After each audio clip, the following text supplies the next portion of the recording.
BP వస్తూ ఉంటుంది, శాపనార్థాలు పెడతా ఉంటాడు, నాకేదో అయిపోవాలని కూడా అంటూ ఉంటాడు, కోరుకుంటూ ఉంటాడు. రాళ్ళు వేయండి, అంతం చేయండి అని కూడా పిలుపునిస్తూ ఉంటాడు ఈ పెద్ద మనిషి.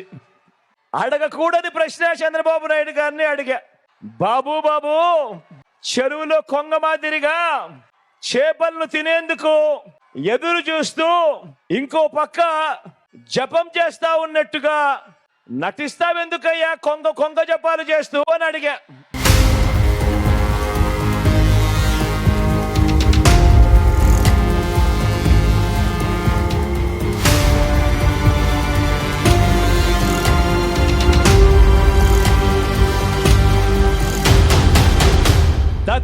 దత్తపుత్ర పెళ్లికి ముందు పవిత్రమైన హామీనిచ్చి పిల్లలను పుట్టించి పెళ్లి కాగానే 4 ఏళ్లకు ఒకసారి 5 ఏళ్లకు ఒకసారి కార్లు మార్చేసినట్టుగా భార్యలను వదిలేసి ఇప్పుడు నియోజకవర్గాల్ని కూడా అలా ఓకగా వదిలేస్తా ఉన్నావు, ఏం మనిషివయ్యా నువ్వు అని చెప్పి ఆయనను అడిగా.